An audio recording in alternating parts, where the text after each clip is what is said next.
On Shadows of Divinity today, a profile on 88-year-old Rabbi Richards from Durban. Learn more about the healing methods of the Sun Medicine Man. Discover the significance of the satsang in Hindu worship. And Treasure and Shamila brings you this week's media review. Good morning and welcome to Shadows of Divinity. Every now and then we meet truly remarkable people, and this morning we meet Rabbi Richards from Durban. He has dedicated a lifetime to Judaism, serving as a rabbi for about 77 years in the UK, wartime Germany, and then in Johannesburg, Cape Town and Durban. Up until today, Rabbi Richards continues to lead and inspire his congregation with deep commitment.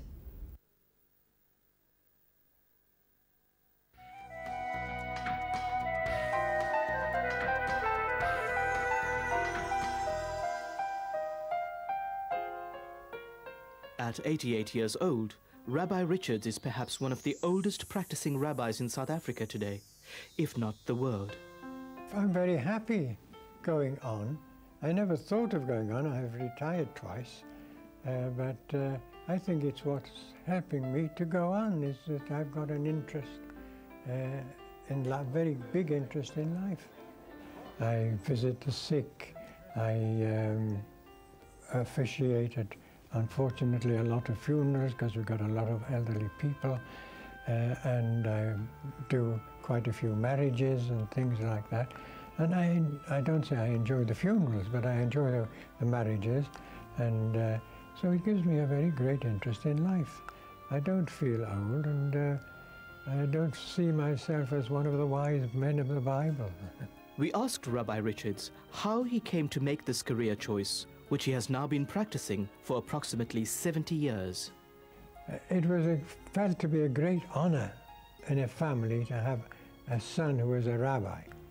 And I'm from a family of 8, and 4 boys and 4 girls.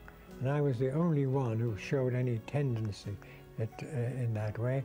I was very good at my studies of Hebrew and Judaism. And that is what led almost automatically to my being guided into the rabbinate. During the Second World War, Rabbi Richards served as a chaplain in the British Army. At the end of the war, with the liberation of the concentration camps in Europe, he served in Bergen-Belsen. It was a terribly trying time, and the worst of it was that every day we were burying large groups of people, 50, 100 at a time, and lime being put over it, and nobody knowing who, what, or when they were. It was a very, very difficult time. But then there was a little comfort. When I went round to the rooms in which the survivors were, and I spoke to them, and they told me of where they were from and what they'd been through, and they got it off their chest, as it were. That was a very helpful time for me and for them. Rabbi Richards' unfaltering commitment to God and his unwavering faith helped him to cope during this period.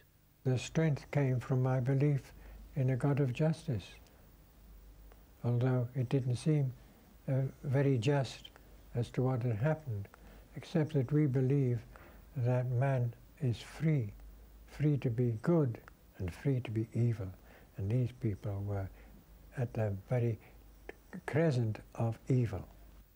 What about the state of the world today? Well, the first murderer was Cain. He killed his brother Abel out of jealousy. And when God said to him, "Where is thy brother Abel?" and he said, "I don't know. Am I my brother's keeper?" And the answer that is not given, but it is implied, that indeed man is his brother's keeper.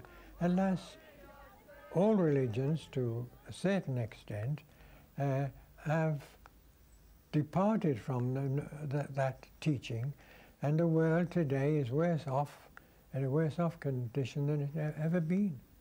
I was born before the First World War.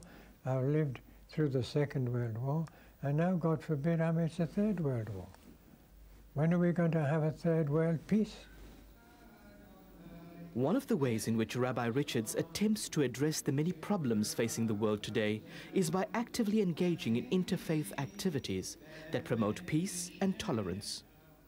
Interfaith is very important because it shows people that we're all going along the same route to the same end, even though we're taking different paths.